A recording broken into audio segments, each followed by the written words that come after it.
I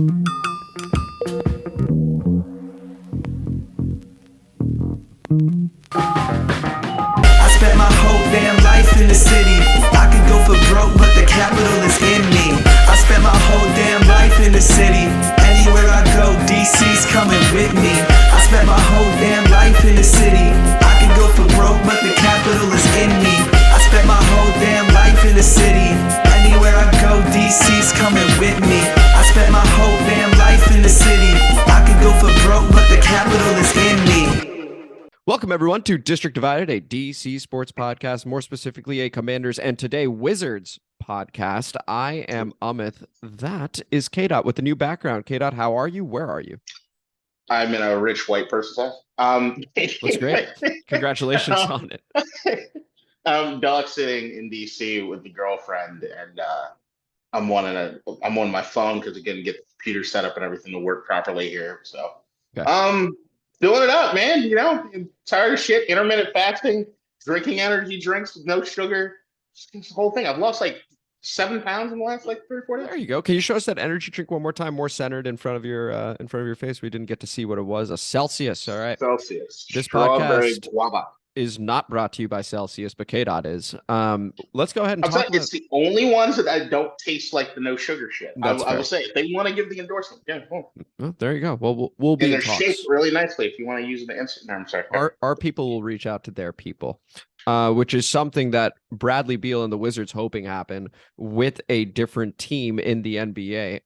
We're going to get into that, but first, the main topic for us, it's not actually the main topic, it's just we're a Commanders podcast, so we begin with a Commanders topic, is should the NFL force the Washington Commanders to do Hard Knocks? Because what's currently happening is the Saints, the Bears, the Commanders, the Jets are all eligible to do Hard Knocks, but none of them want to do it.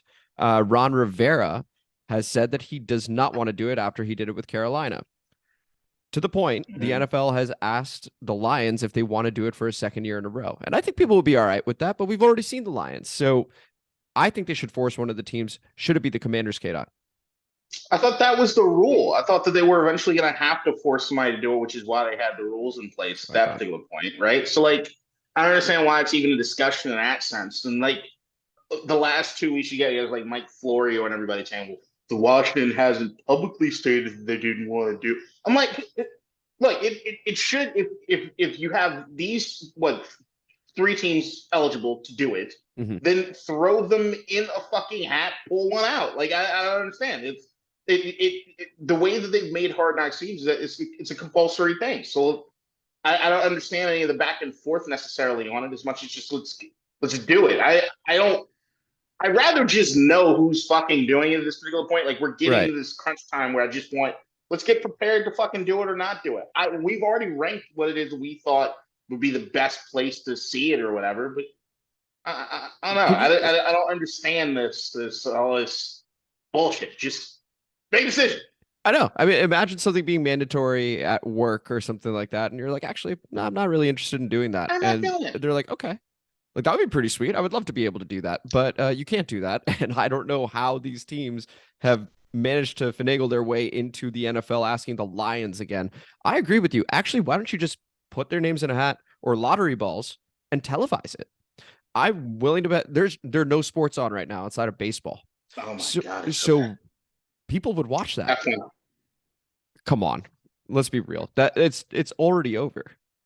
Yeah, I know. It's extremely boring right now. Extremely boring. So televise who's going to be on Hard Knocks with these 4 lottery balls. And you can place bets on it. I mean, that could be pretty fun. Well, they have the new show that's coming out that we're following. Like the Netflix thing? Yeah. That, I mean, look, I heard the tennis show on Netflix was not that great past an episode or 2. Can I just interject for a moment? Yeah. Oh, yeah, I forgot the name of that one. But I'm no longer part of the Netflix household. So now that that's occurred, I'm out. It's bullshit. Netflix is just cracking down. I'm a victim. Well, as the guy who is the provider of all the accounts coming out of my fucking bank account, I don't give a shit to any of you password sharing sons of bitches. I don't care. Like, I'm like, yeah, welcome to what we all had. I mean, just let me know how it is all I'm trying to say. I'm not able to watch it. No, I've gotten like 3 calls over the course of the last 2.5 weeks. Hey, so that's like get your own shits. What the fuck?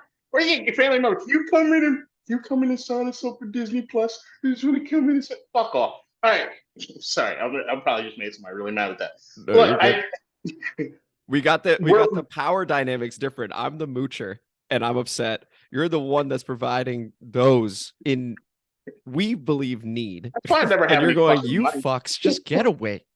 That's why I never have any money. The amount of fucking subscription coming out of my account. Man of the people. Like it's, I heard about the show that they're doing with the quarterbacks, which made me excited. And I just, the thing with the Hard Knocks thing is that, like, we all know that Hard Knocks has been going on for what, 20-some years now at this point. Because How many years? It's got to be 20-something years at this point. Because you remember the 2000 Ravens were on the fucking. Yeah, but Hard didn't they like stop for a little bit? Yeah, you're right. They stopped. Yeah. But I'm saying Hard Knocks has been in Okay, existence. got it. Yeah. It's not new. Everyone knows. Right. Like all this bullshit, like all the players want to release their statement. Well, I don't want to do it. It's not up to you. It's what the league decides is going to be the best thing for the brand to expand and do whatever it is they need to do. And that should be it.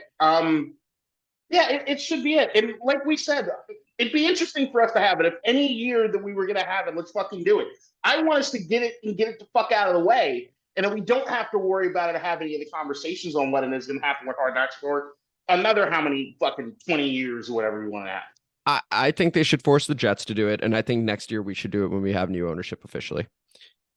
I think that lines up pretty well because we would also have a new coaching staff. Oh no, but then we're not eligible, right? If you have a first-year coach, right? This year makes the most this sense year makes for the most us sense to do it. That's the thing is, like, when it comes to Washington being a laughing stock, right? There's no Snyder anymore. Yeah, then if you got the new ownership should be like, fuck yeah, get them in the building because we're not in there yet. And here's the thing. Just think about the number of people who think we go 17-0. That happens with every Hard Knocks team. You watch one practice, you see one guy show out, and you're like, oh my gosh, not only is this guy the number 1 overall pick in fantasy football, but this team's going 17-0. We did it with the Browns after they were 0-16. Literally, you would see them practice, be like, oh, these guys are so fast. You just forget when the cameras are that close to these players how freakishly athletic they are.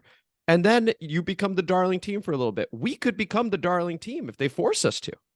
I think it's just the personalization. Like, the more that we have podcasts like this, the more that people are online, the more that you have fantasy football players are looked at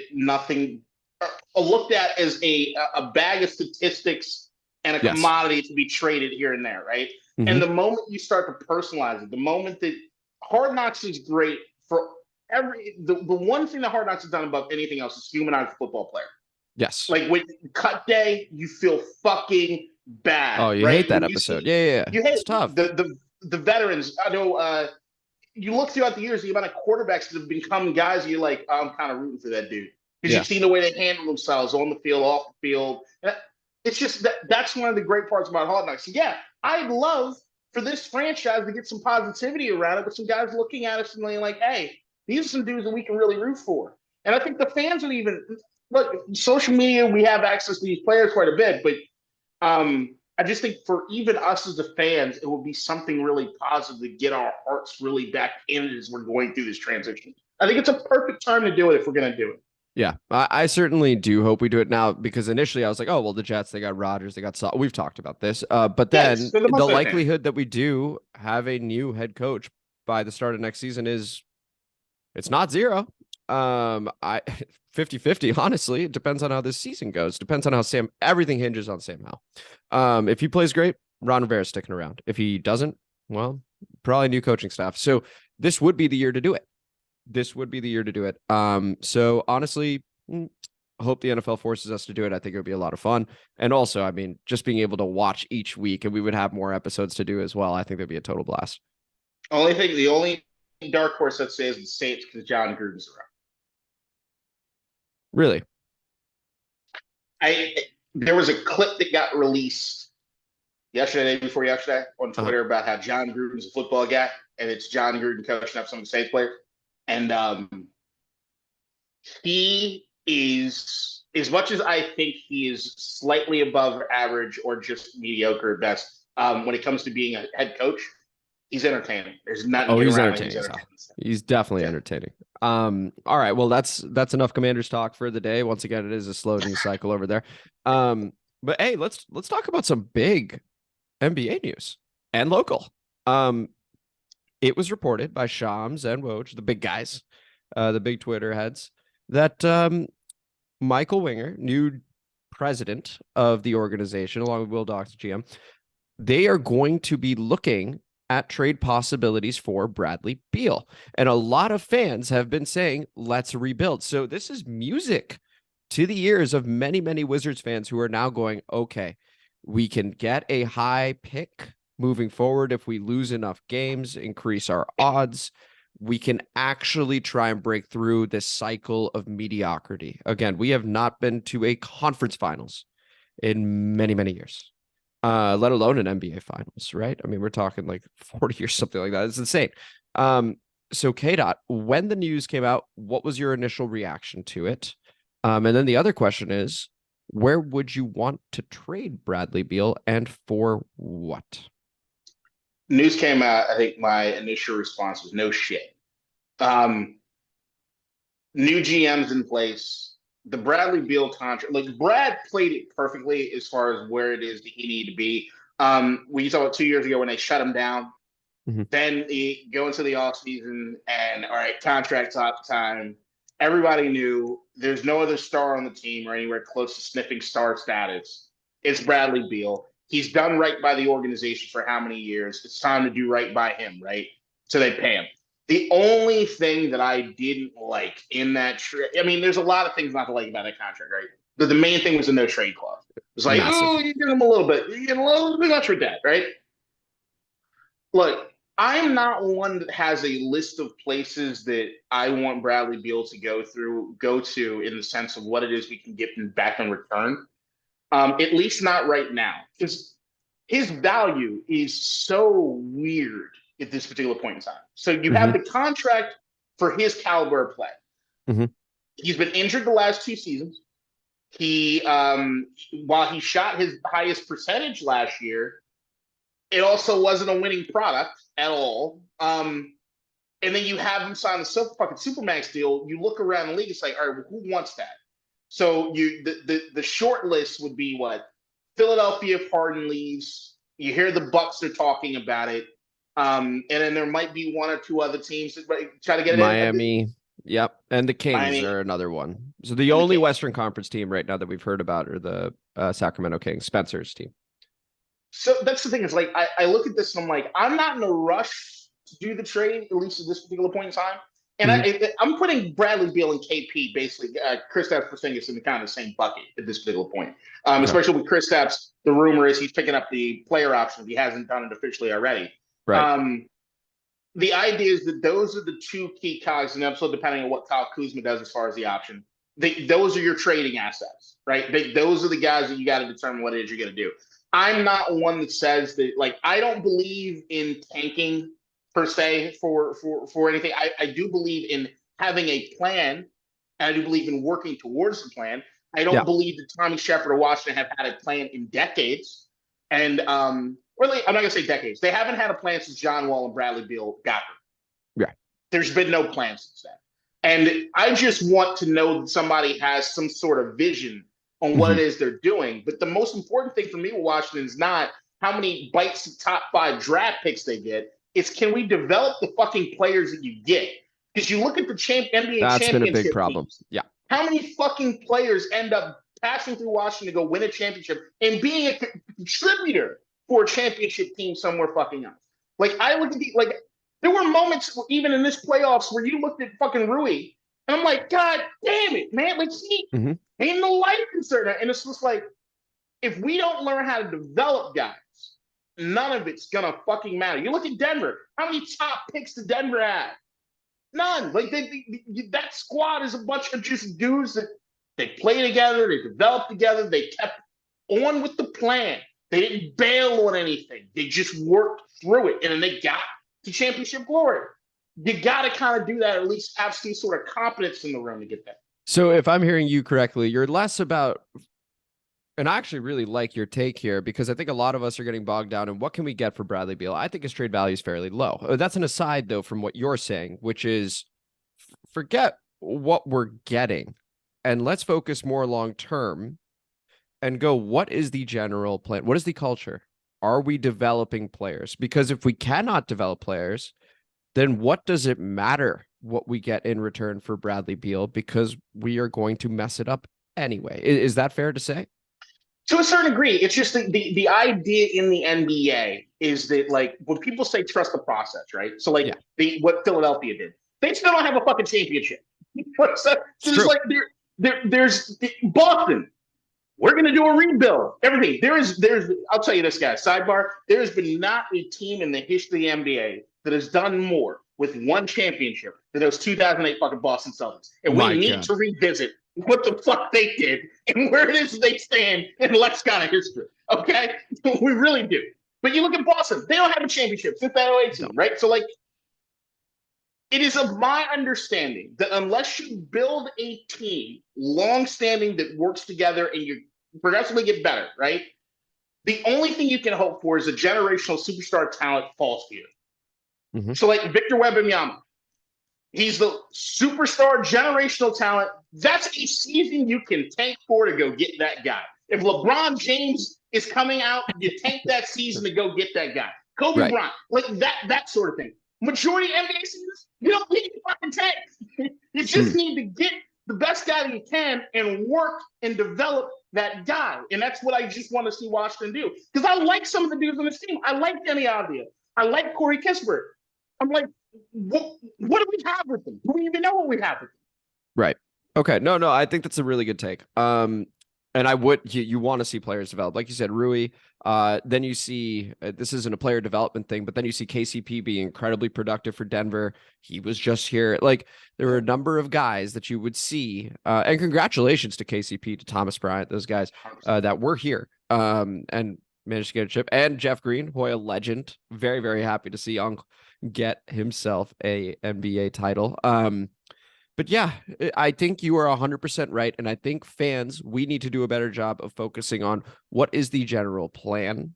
I think when people talk about tanking, that is sort of the plan, to get that high pick and it'll just work. But you bring up an excellent point. How do we know it's going to work? So we do really need to focus on that player development.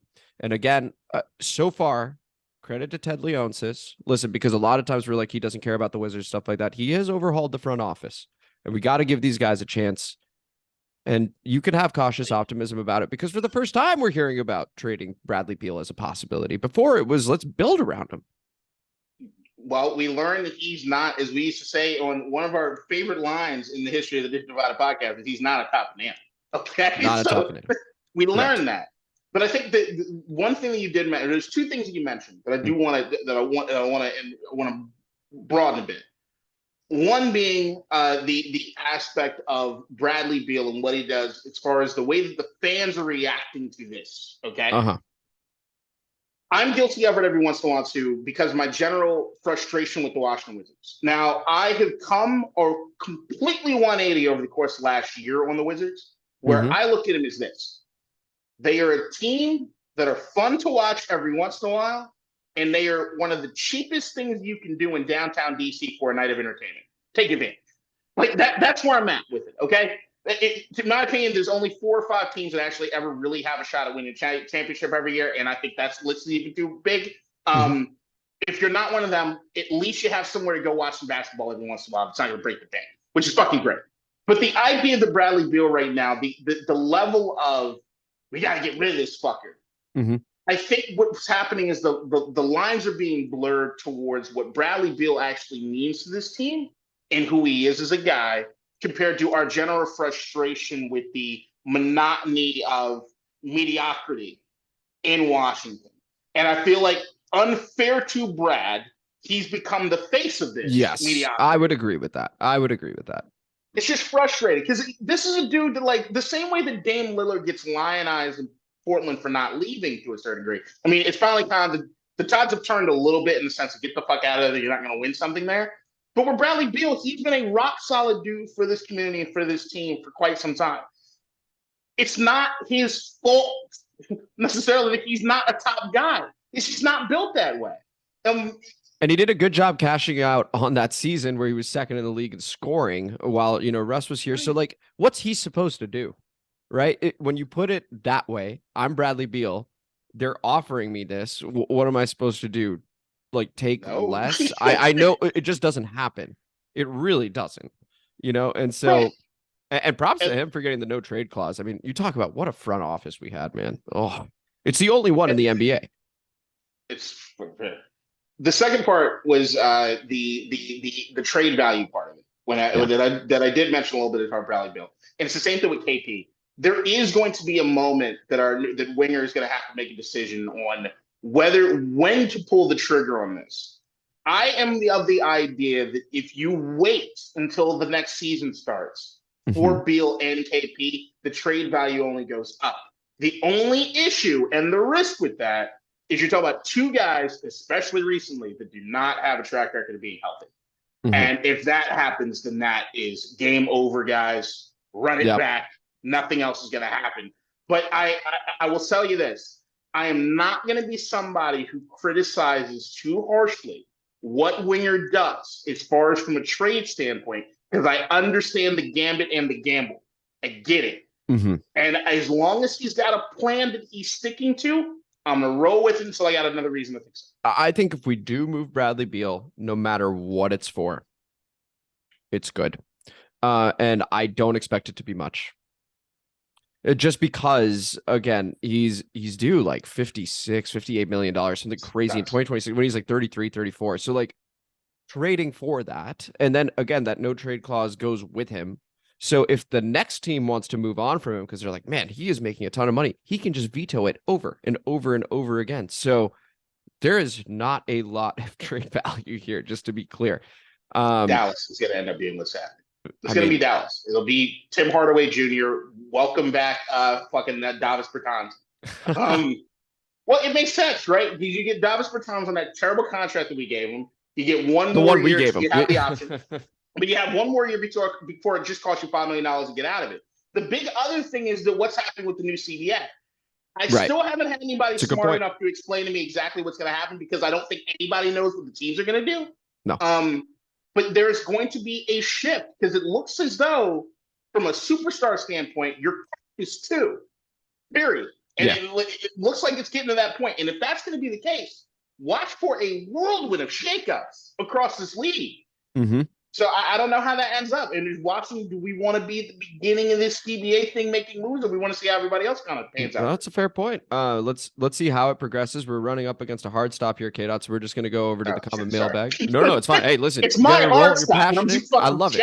No, I know, but I'm looking out for you. This is what teammates do. I appreciate you, bro. We have two comments. One from Spencer Brudig, former co-host of the show. Shout out Spencer.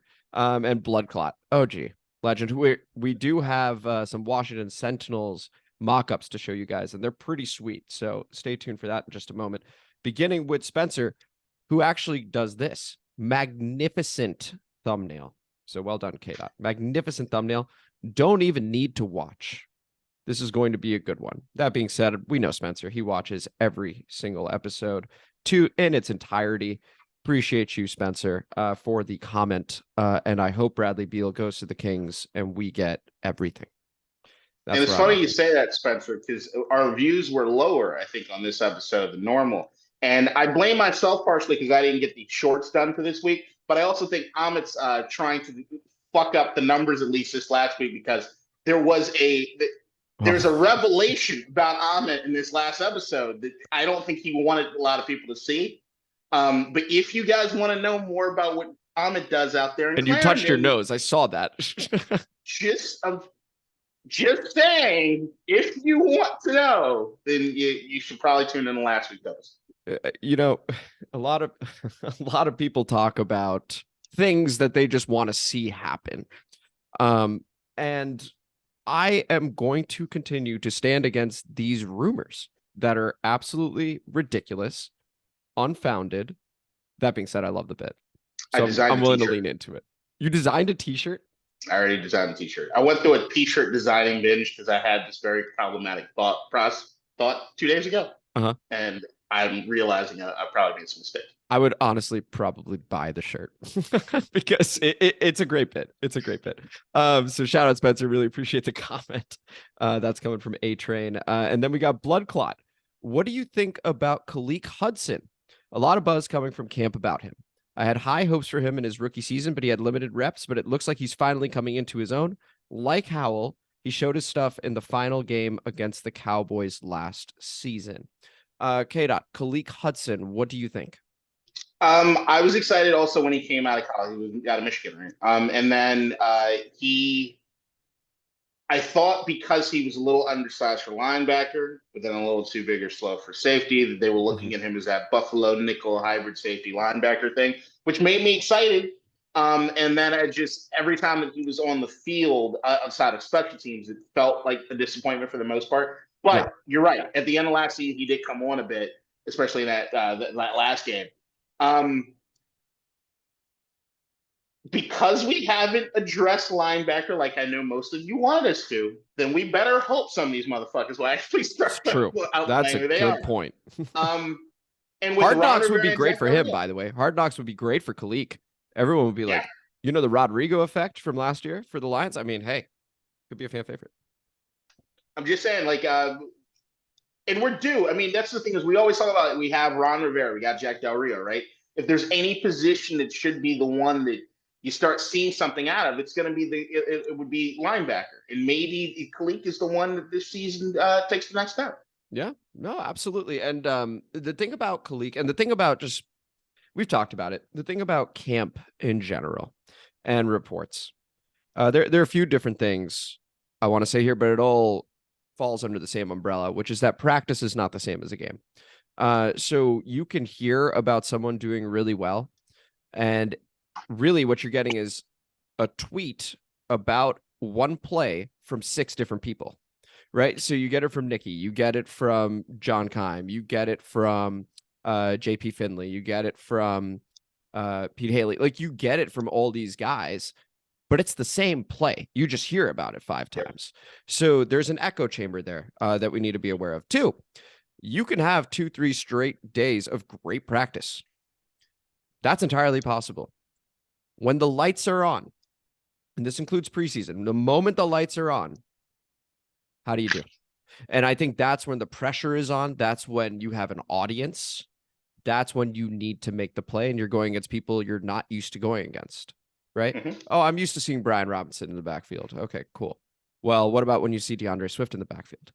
Like, it's a different look. So I cautiously optimistic for sure, because I do think he played well last season near the tail end, but always take it with, a pinch of salt, just because you never know until the lights are on. I think of it as like in golf. You go to the driving range, you have no problem hitting the ball. You're comfortable. It's easy. The moment you actually have to go play 9 or 18, it's a totally different animal. So your golf game. Which is why it made a lot of sense to me. Real quick. I do want to show, okay, and have a look at the screen now, of course. These are some sweet mock-ups, KDot. These Washington Sentinels mock-ups right here. I love these. If we were to rebrand, let's do this. Because Bloodklot, you knocked it out of the park with these, honestly. I really, really like them. Thanks for sharing them on Twitter. Appreciate that. No, I dug it. And look, The Replacements is one of my favorite movies. I've actually, I try not to blur too much the lines of work in the podcast because of some of the outlandish shit I say here on the podcast. But I have actually, there's a show coming up this Monday. It's the second show that I've done promoting with Orlando Jones, aka Mr. Clifford Franklin from the Replacements. If I get an opportunity to touch base with him again face to face, I'll make sure to show him the mock-ups. I just want to see his reaction. Bloodklot. Hey, your mock-ups may be seen by cast member of The Replacements. That would be super cool. That was the Comment Mailbag. This is District Divided, DC Sports Podcast. Thank you guys so much for listening. If you enjoyed today's episode, please like it. Please subscribe. I don't know why I keep saying if you enjoyed. Regardless, like the video. Please subscribe to the channel. If you hated us, please subscribe. It still helps. Just write hate. I'm sure there's some people that love us out there that haven't even heard about us yet. And so that would go a long way for us. We really appreciate you guys as always. And please comment. because we do enjoy interacting with you guys in the comment mailbag. And after the pod begins right now. And I don't know how much time we have for this after the pod, KDot. I don't know what time it is. I'm trying to look at this clock, but I can't see it because it's glare. Yeah, it's 1 minute to the hard stop you had mentioned. Ah, okay. All right. Yeah, you want to plug anything? We just call it. You know what? Let's plug this. Let's plug it because I'm gonna make it happen. This is gonna hold my feet to the fire. Okay. So me and I were talking. There was one of the after pod segments. I had a hell of an experience in a movie theater a couple weeks ago, seeing Across the Spider-Verse, and I spent one night saying just fuck it, and I recorded a podcast solo, just in my basement, audio only. I didn't turn on the camera at all. About my experience and what it is. There's a lot of thoughts in it. Some of it's a little rambly, but it's yeah, it'll be the most vulnerable I've ever been on a podcast as far as me being solo in that sense. I've been very, very cautious to put a solo pod up because I can get a little too crazy. It's gonna be great. But the hope is that I'll get it edited by the end of this week, send it out to Amit, and hopefully that'll be something you guys can listen to on Spotify. Yep. So that will be a Spotify release, iTunes release, stuff like that. It will not be on YouTube. So if you do want to catch KDot Solo Pod some point next week, whenever that may be, check us out on Spotify. Check us out on iTunes. We honestly didn't even do that on purpose. We were just talking before, and it was like, wait a minute. That's brilliant. Absolutely brilliant. So we came up with this on the fly. But yeah, I'm looking forward to hearing it, KDot. Very much so.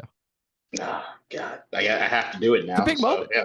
It's a big moment. You've been talking about this for some time. It might be shit. It might be absolute dog shit. We'll see. It could be. But we do such a terrible job letting people know we're even on Spotify and iTunes.